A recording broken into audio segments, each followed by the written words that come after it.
అందరూ నమస్కారం అండి. ఏం చేస్తున్నారు? ఎలా ఉన్నారు?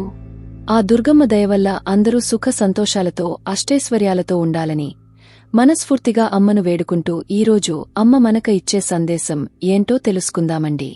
దుర్గమ్మ ఈరోజు ఈ విధంగా అంటూ ఉన్నారు, బిడ్డా, నీ కోరిక నెరవేరట్లేదని దిగులు పడుతూ ఉన్నావు కదా. సరే, ఈ సందేశం చూడగానే నా నుటిని తాకమ్మ, నీ కోరిక ఖచ్చితంగా నెరవేరుతుందని దుర్గమ్మ అంటూ ఉన్నారండి.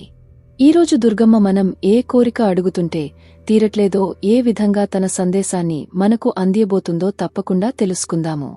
అమ్మా ఈ విధంగా అంటూ ఉన్నారండి, బిడ్డా, నువ్వు కోరింది జరగడం లేదని చాలా బాధపడుతూ కనిపిస్తున్నావు.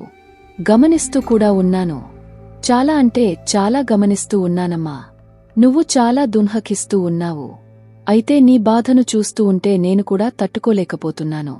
నీవు జీవితంలో గెలవలేక ఓడిపోతూ ఉంటున్నావా అని చెప్పి అనుకుంటూ ఉన్నావు. కాని నిజానికి నీది ఓటమి కాదు, నిజమైనటువంటి గెలుపు నీది. నీవు అనుకుంటూ ఉంటున్నావు, దుర్గమ్మ, నేను ఏదైనా కాని ఒకటి సాధించాలని అనుకునేలోపే అది వెనక్కి వెళ్ళిపోతూ ఉంటుంది. నేను ఎంతగా పోరాడుతూ ఉన్నా కాని ఆ పోరాటానికి అర్థం లేకుండా పోతుంది. నన్ను ఇలా ప్రతిసారి కూడా నువ్వు నేను ఏదైనా అనుకుంటున్నప్పుడు దాన్ని జరగకుండా చేయటం వల్ల నాకు ఇంకాస్త ఎక్కువగా నిరాశే మిగులుతుందని, అన్ని కూడా నీకు జరిగేలా చేస్తున్నానని, చాలా అంటే చాలా కష్టాలను సమస్యలను నాకు ఎదురుగా వచ్చేలా చేస్తున్నావేంటి దుర్గమ్మ? ఇది నిన్నే నమ్ముకుని ఉన్నాను కదా, మరి ప్రతిక్షణం ఏమిటి దుర్గమ్మ నాకు ఈ బాధలు అని చెప్పి అడుగుతున్నావు కదా. బిడ్డనిది నిజంగా చెప్పాలంటే అసలు అపజయం కానే కాదమ్మా, నిజమైనటువంటి గెలుపు నీదే. నువ్వు ధైర్యాన్ని కలిగి ఉండు. కాసేపు నేను చెప్పే మాటలను ఆలకించు. పూర్తిగా కాసేపు నీ ఆలోచనలని కూడా పక్కన పెట్టు. ఇప్పటివరకు నీ కోరిక తీరుతుందా లేదా? ఎప్పుడు కష్టాలు నేను ఎదుర్కొని నిలబడతానా? ఈ కష్టాలతో నేను ఎప్పుడు కూడా సతమతమవుతూ ఉంటే దుర్గమ్మ ఎందుకు అలా చూస్తున్నావు అని సమాధానం చెప్పకుండా, ఎందుకు అలా నిమ్మకుండా ఉండిపోయావు అని చెప్పి అనుకుంటున్నావు కదా. పరిష్కారం నేను చూపించడం లేదా? ఎన్ని సమస్యల నుండి నేను నిన్ను బయటకు తీసుకొచ్చాను. ఒక్కసారి అవన్నీ కూడా నువ్వు గుర్తు చేసుకో. నీకు ఎన్నోసార్లు ఎన్నో రకాలుగా నీ ప్రతి సమస్యను కూడా నేను మోస్తూనే వచ్చాను. ఒక్కసారి గుర్తు చేసుకో, ఎప్పుడు నేను నీ వెంటలేను. ఏ కష్టం కూడా నువ్వు పడకుండా కష్టం నుండి నిన్ను దాటించేసను. బాధపడుతూ ఉండటం వల్ల నీకు అర్థం కావడం లేదేమో. ఒక్కసారి ఆలోచించుకుని చూడు. ఒక్కసారి నీ మనసావాచ కర్మన మనస్ఫూర్తిగా చెప్పు, నీ కష్టంలో నేను ఎప్పుడు కూడా నీకు సహాయం అందించలేదా? అలాగే నీకు ఏదైనా అత్యవసరమైనటువంటి పరిస్థితిలో కూడా నేను నీకు ఎప్పుడు కూడా నీతో ఉన్నాను అని చెప్పి ప్రతిక్షణం నీ అంతరాత్మ గుర్తు చేయలేదా? నీ కష్టాలన్నీ కూడా నువ్వు అనుభవించావా? ఆ కష్టాలు నీ నుండా దూరంగా వెళ్ళిపోవడానికి నేను ఎప్పుడు కూడా నీకు ఎలాంటి సహాయం జందివలేదా? ఒక్కసారి ఈ విషయాన్ని నీకు నువ్వు ఆలోచించుకో, అర్థమవుతుంది. ఒక్కొక్క సమస్య దాని తీవ్రతను బట్టి దాని పని అది చేసుకుంటూ వెళ్తుంది. కాని నువ్వు ఏమి కూడా ఎక్కడా ఆగిపోలేదు కదా. సమస్యలన్నిటిని కూడా దాటుకుంటూ ఇక్కడి వరకు వచ్చావు.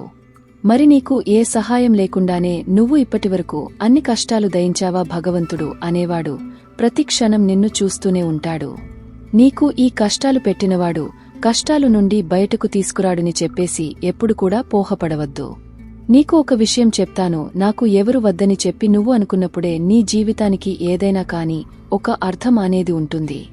ఏదైనా సాధించగలనటువంటి ధైర్యం నీకు ఏర్పడుతుంది. అంటే ప్రస్తుతానికి నాకు తప్ప నాకు ఎవరు లేరు, నా చుట్టూ ఎవరు కూడా లేరు, నాకు నేనే ఒక ధైర్యం, నాకు నేనే ఒక శక్తి అని చెప్పి అనుకుని నీకు ఏ కష్టం సమస్య వచ్చినా కాని నిలబడి ఉండు. భగవంతుడే అన్ని చూసుకుంటాడు అని చెప్పి అనే అర్థంతో ఉండు. కాని ప్రతి కష్టాన్ని చూసి తలకిందలు అయిపోతున్నావు. కాబట్టి నువ్వు ఏ కష్టాన్ని కూడా నీమీద పడిపోయాయి అని చెప్పి ఒక భ్రాంతిలో ఉంటున్నావు. నీకు నువ్వే ఓదార్చుకునేటువంటి శక్తి నీకు ఉండాలి. నిన్ను నువ్వుగా నిలబెట్టుకునే సామర్థ్యం నీలో ఉండాలి. అలా కాకుండా నువ్వు నీ మనసును కష్టపెట్టుకుంటే మాత్రం నీకు ఎవ్వరు కూడా సహాయం అనేది చేయరు. ఓదార్పు అనేది ఎవ్వరు కూడా ఇవ్వరు. కాబట్టి ఈ విషయాన్ని మర్చిపోవద్దు. అలాగే నీ ఒక్కరి వల్లే ఏదైనా సాధ్యమవుతుందని చెప్పి మాత్రం గుర్తుంచుకో. ఎందుకంటే నీది ఏదైనా కాని కష్టమని అనిపిస్తే భగవంతుడా అని చెప్పి మాత్రం మర్చిపోవద్దు. నీ ఆలోచనలకు సమస్యలకు తప్పకుండా ఒక దారి అనేది దొరుకుతుంది. నీ కోరిక అతి త్వరలో నెరవేరుతుంది. అలాగే ఆ సమయం ఎప్పుడు వస్తుంది? ప్రతిక్షణం కూడా ఇదిగో అదిగో అంటున్నావు కాని నాకు మాత్రం ఏ రోజు కూడా నువ్వు ఏ శుభవార్తను వినిపించడం లేదు.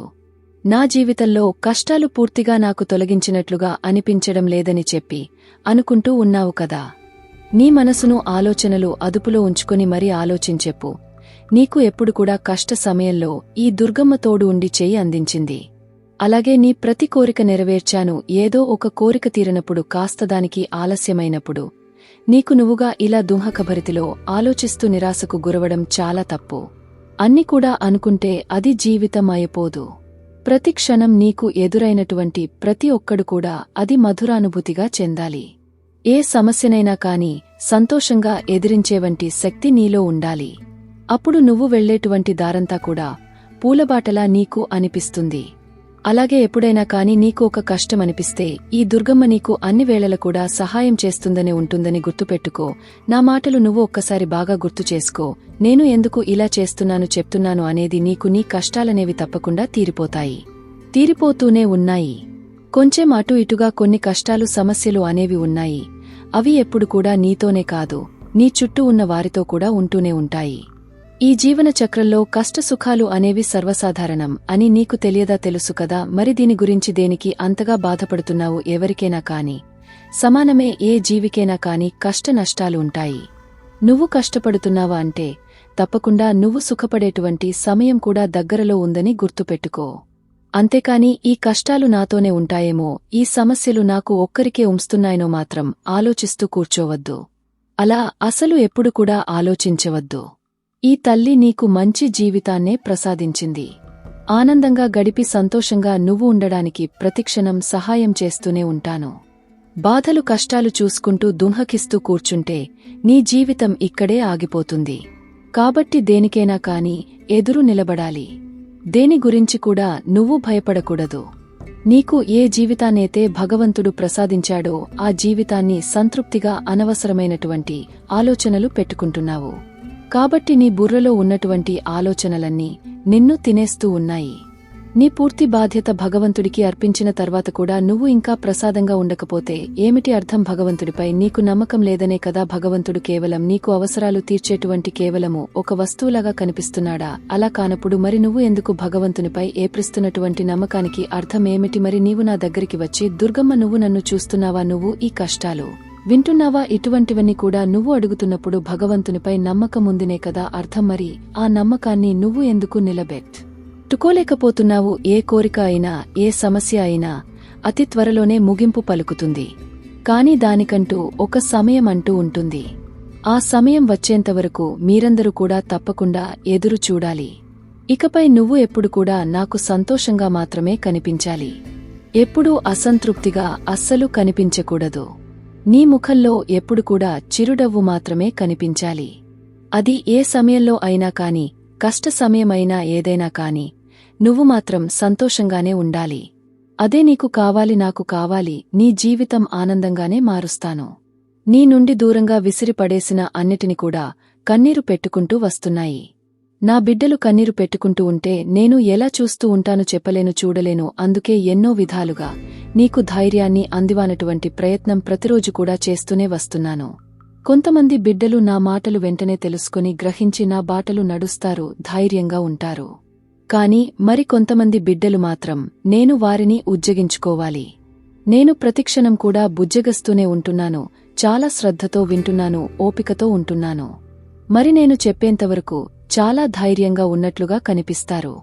తర్వాత దుర్గమ్మ నాకు చాలా ధైర్యంగా ఉంది, మీ మాటలు బాగా అర్థమయ్యాయి తల్లి అని కూడా చెప్తారు. కాని మరి కాసేపట్లో మాత్రం మొదటికే వస్తుంటారు. ఇలా ఒక్కొక్కరు ఒక్కొక్కలా ప్రవర్తిస్తూ ఉంటారు. ఒక్కొక్కరు ఒక్కో ఆలోచిస్తూ ఉంటారు.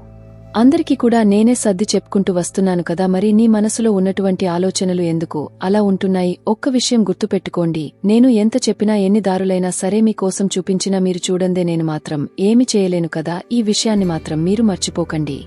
మిగతా బిడ్డల్లాగా మీరు కూడా మంచి దారిని ఎంచుకోండి, మంచిగా ఆలోచించండి. నేను చెప్పినటువంటి మంచి మాటల్లో మీరందరూ కూడా నడవాలని ఈ దుర్గమ్మ ఎప్పుడు కూడా కోరుకుంటూ ఉంటుంది. నీ జీవితంలో నువ్వు కోరింది నెరవేరడం లేదని ఎప్పుడు కూడా దిగులుగా ఉండవద్దు. అతి త్వరలోనే నీ కోరిక నెరవేరుతుంది. నీ మనసులో మరటువంటి ప్రశ్నకు సమాధానం దొరికిందని అనుకుంటున్నాను. ఇకనైనా నువ్వు సంతోషంగా నాకు ఆనందంగా కనిపించాలని ఈ దుర్గం మా నిండును సెలవు కోరుకుంటుంది.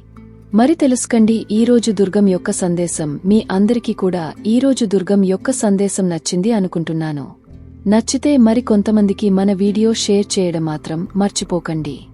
రేపు మరో చక్కటి సందేశంతో మళ్ళీ కలుద్దాం.